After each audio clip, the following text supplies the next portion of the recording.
House of Reps invites INEC chairman. Senators divided over allegations of lopsidedness in army recruitment. Nigeria's sovereignty may be under threat. Senator Buacha raises alarm. And later in the program, 45,000 going to a state to conduct election. 45,000 should be able to cordon the whole of the forest surrounding Zamfara, Kaduna, Sokoto. A lawmaker from Zamfara State will talk to us about efforts to tackle armed banditry in the northwest. This is the Hallowed Chambers. I am Tijesu Adiri.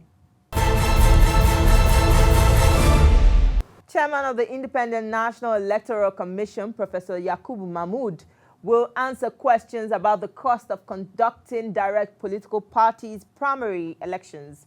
The House of Representatives is worried about rumors making the round that it will cost INEC 500 billion naira to monitor the direct primaries.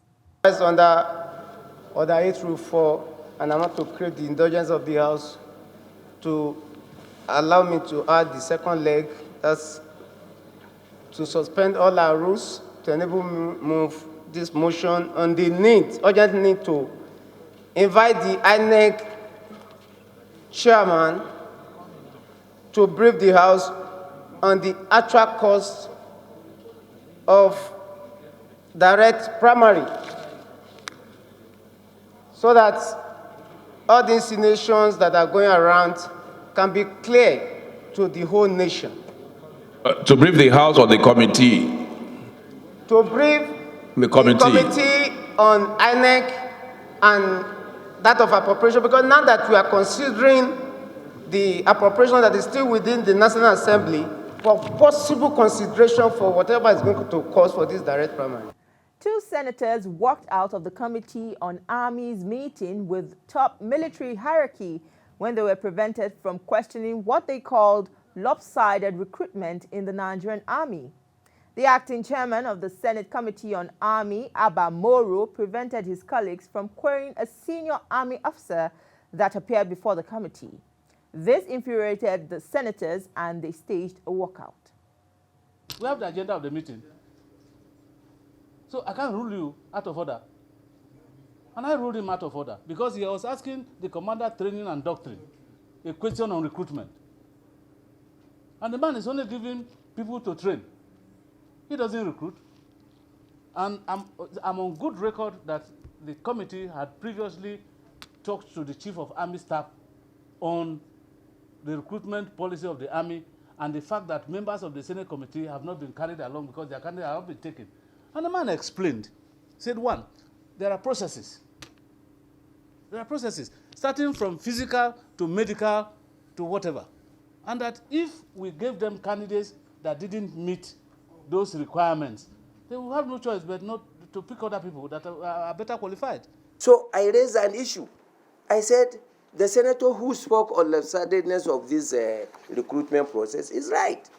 And therefore, since we have been asking, let us once more ask for these statistics so that we'll be able to know whether what the general was saying, that there has never been any lopsidedness in their recruitment, whether it is a matter of fact or just a matter of, not speculation. Senator representing Taraba South in the National Assembly has raised an alarm over the incursion of the Ambazonian separatist group from southern Cameroon into Nigeria. He told his colleagues on the floor of the Red Chambers about the invasion of Manga community in Tekum local government by the group from neighboring Cameroon. He says these actions threaten the sovereignty of the Federal Republic of Nigeria. This village came under attack by the Ambazonia forces or separatist movement from southwest Cameroon. And the village head and 4 others were killed in this attack. Mr. President, I consider this as an attack on our territorial integrity, like I said, and our sovereignty as an independent nation. And one life lost in an attack like this cannot be taken lightly. We'll We'll take a short break. We'll take a quick break. When we return, Honourable Suleiman Gumi from Zamfara State will join me in the program.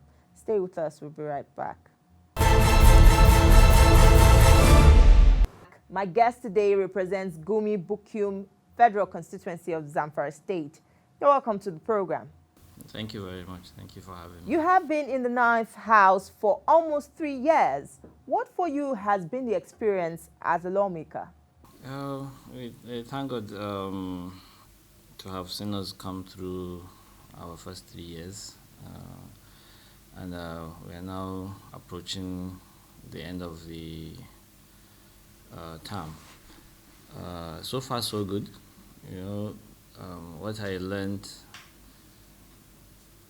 over these 3 years is the demands of the office. You know, there are 3 phases to it: legislative work,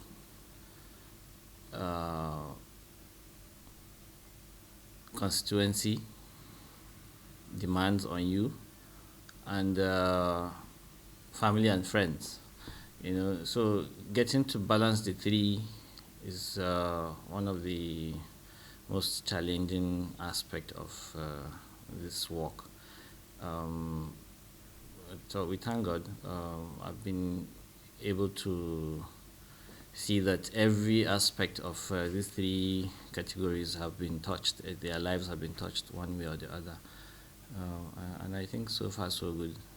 I'm really happy with the position I'm in right now in terms of both the legislative work and the constituency outreach.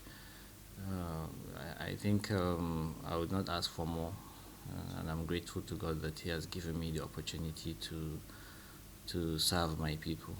Okay, so how well have you been able to touch lives, knowing that this is about giving hope to the hopeless? Yeah, I think this question is referring to my constituency. One of the major things I focused on is education, and based on that, I know I've made a lot of changes to my people. You know, my constituents are now able to go to advance from secondary school into the tertiary institutions. And currently I'm trying to build a school, which project has started already, trying to create an advanced study center where at least even the females, you know, considering our cultural and religious demands, that females cannot go too far to study, and that's neglecting a large number of our females from going to school. And I think with this approach, a lot of them are being involved in education. I think it's one of my pride, one of the greatest achievements. I think a legacy I would leave for my people. What have been your legislative interventions, and how far have they impacted the lives of your constituents? I have about 10 bills that are in different stages of legislation, and some are geared towards national development, some are towards bringing governance to my people, you know, especially in the area of education. So far, I've been able to pass about 8 motions, which I think have greatly impacted on my people. So far, so good. So the bills are 10 in number, so I think I will have to, you know, go through to let you know. But some of them are even on security. You know, I'm proposing we have a defense logistics agency, so that one of the biggest problem we're having in the military, especially when it comes to funding, you know, you give the military money to buy bullets, you know, and they buy what they think they need, but not what is required, you know, and all that. So once you have a logistics agency, all the military needs to do is to place an order for 1,000 bullets, for instance, and they get 1,000 bullets. But when you give them money to buy 1,000 bullets and they have other pressing issues, they will not buy 1,000 bullets in order to balance up and do other things. So they would end up buying 200. And that's why we're having the low performance. Especially, the beginning of Boko Haram, we noticed that soldiers didn't have enough bullets to engage the enemies. So sometimes they tell them to just duck and wait until the enemy exhausts himself before you now return fire or stuff like that. We've heard stories like that. And I think this Defense Logistics Agency that I think the government should create would solve that to a great extent. Zamfara State has been the epic center of terrorism and hope of a near... Take two. Zamfara State has been the epic center of terrorism. Any hope of a near end? Yeah, in the beginning, the state governor, Dr. Bello Mutawalla Maradin, tried a lot to see that he takes the peace approach, and to an extent it was successful. It was not a total failure, but we didn't achieve 100% because there was still crime and we still had bandits in the bush, even though there was cut down in the rate of hostilities between the locals and the Fulanis. But at the same time, they've not surrendered, they've not come out of the bush, they've not disarmed. So you see the problem is still there. It had a small respite, but it didn't solve the problem. And the second option of, okay, if you don't want to surrender, would take the fight to you. And that's the reason why the network was put down and there was a military. So we're yet to know what impact that military outing has brought to Zamfara State. But to a large extent, my constituency is relatively peaceful, even though we still have bandits, but they are not active, they are not killing people, they are not stopping people from going to farms, So I think we are yet to know what impact we're going to get from the military exercise that was conducted. And I think to a large extent we saw a shift in action from Zamfara to Sokoto and some part of Katsina.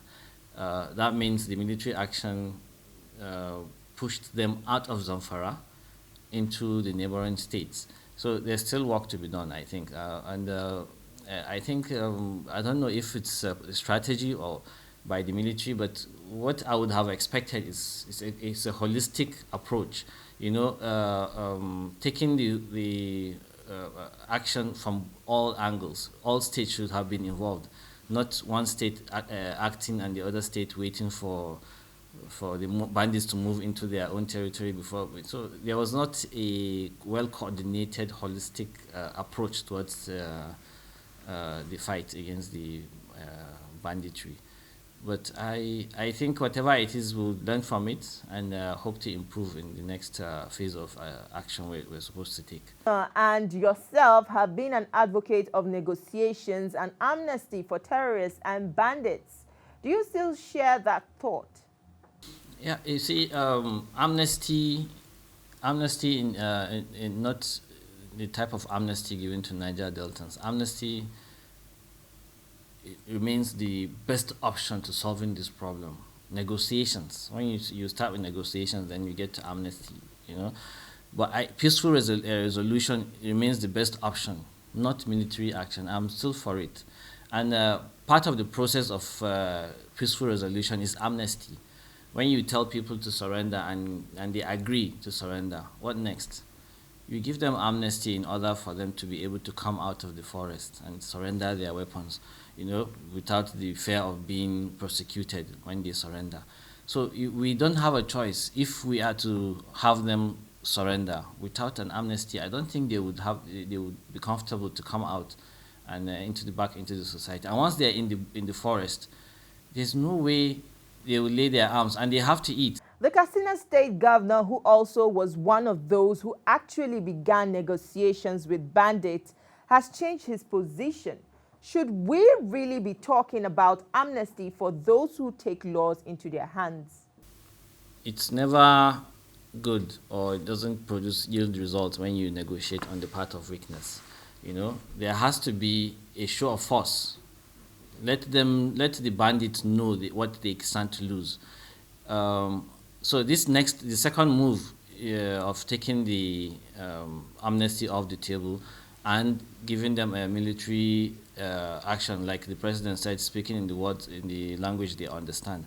I think it's in line, because once they know that the military is capable of destroying their activities and destroying them, then they would have to come back to the table to negotiate. So I don't blame the governor for taking that position. When you give a child food to eat and he says he won't eat, you allow him to stay. When he's hungry, he will come back to you. And that cartel has become something of an industry that has been festering.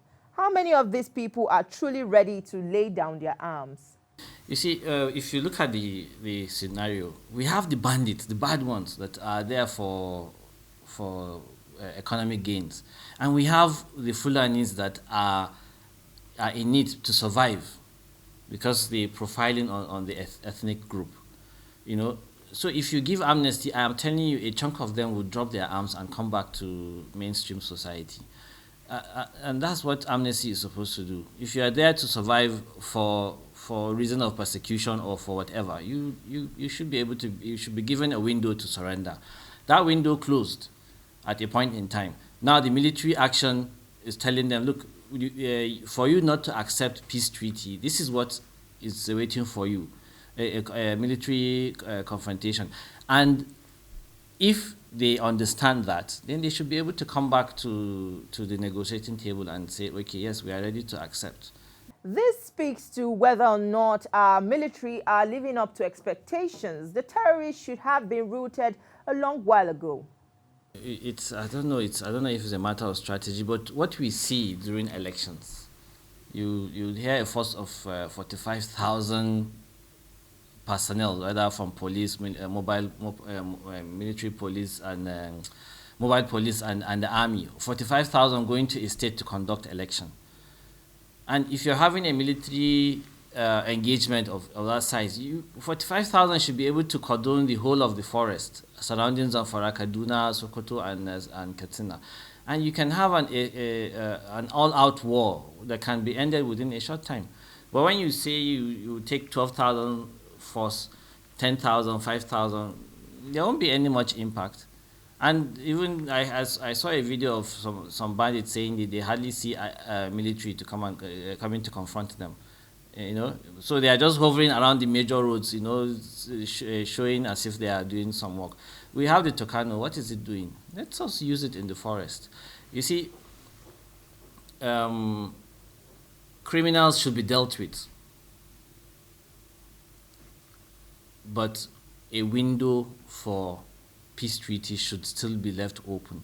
If someone wants to surrender, let them come and surrender. Otherwise, let kinetic action take care of them. It does not appear human lives are valuable in the country today. Actually, it's very sad the way things are going, really. When you hear audios of people trying to, survive from being kidnapped, ransom negotiations, it's really heartbreaking. There's a young man that is being shot on the leg, because his people have refused to bring in 60 million or something like that. And the way, so things have to change. Somebody is not doing what he's supposed to do somewhere, and I think this is why this thing is frustrating. It's sad, you cannot fly Kaduna Abuja road because of bandits. Where is the military? Where is all the money we are expending on defense? That small miscreants with AK-47s are holding the whole nation at ransom. The economic activities are gradually crippling in the north. People cannot go to farm. There's hunger. There's imminent famine coming to us because of lack of agricultural production. So it's sad. Somebody is not doing his work somewhere, and I think the executive need to wake up and do the right thing. Let's talk about Zamfara politics, the crisis between your governor and those he met in the party, APC, some of whom are now quitting the party. Yeah, I think the former governor trying to leave the party says a lot, you know. That means the current governor is fully in control of the party in the state. If you look at the category of people around him now, you know that he's in control. You know, you have all the former governors, all the deputy governors are all with him. Now, if one particular individual says he cannot be a follower, but he has to be a leader, then he has to go and either create his own party or move to another party that he thinks would give him what he wants. I think the Zamfara state politics is taking a very good direction. And I personally, I know we are comfortable the way we are right now, having that all the major key players are in one camp right now, and we are hoping 2023 will be a walk in the park for us. But one will expect that the party would have learned from what happened in 2019 that gave the opposition party victory. When you are dogged on an idea and you say you know, a good general knows when to withdraw, you know, and if a good general doesn't know when to, he would kill himself and kill his troops. We have a good general. That's the current governor. The former governor did what he did. He believed in what he believed and he stood by it until he crashed the aeroplane with his people. He is not in control anymore.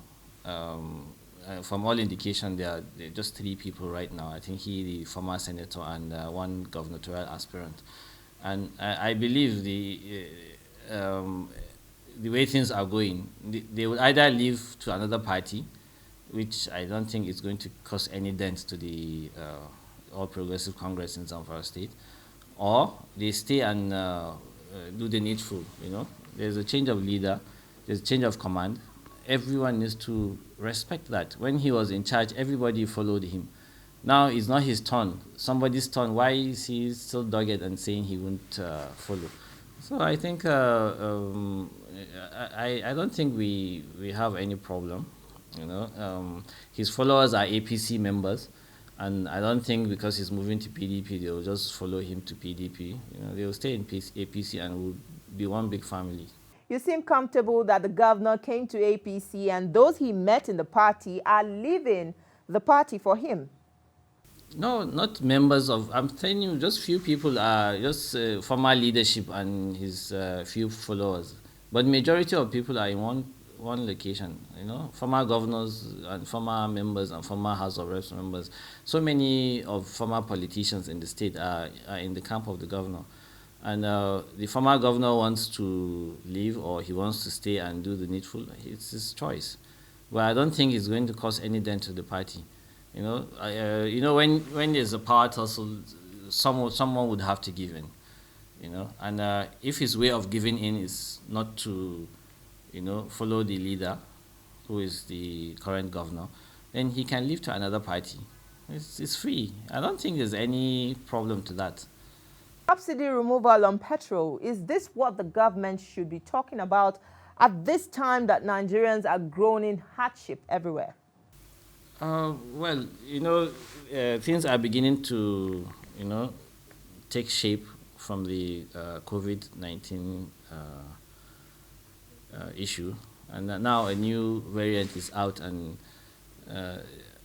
airports are being closed again, and we don't know how dangerous this new variant is. But otherwise, you know, this administration has done very well, because we have seen other countries that are already failing because of the economic turnaround, because of the impact of COVID-19. But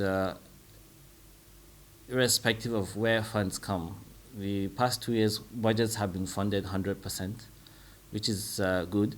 The Naira is struggling, but it's trying to stabilize itself. We've not seen any drastic change in the currency rate, exchange rate. So I think there's a lot to be done, and Nigerians need to understand that it's not an easy situation to manage. You know, it's a worldwide issue. So we have to be supportive of the government.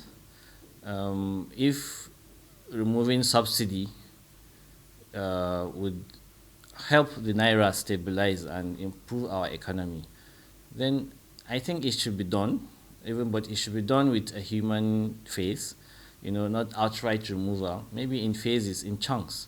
As the economy is improving, you're removing the subsidy gradually, but I don't think it should be one time. You know, let it be gradual so that people can adjust to the change, you know, with time.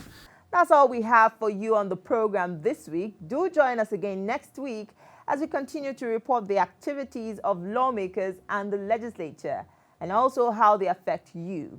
You can watch this program again on TVC News YouTube channel. Do not forget to like, subscribe, and share. Also follow me on all social media platforms. My name is TJ Suadiri. Thank you for watching. See you next time.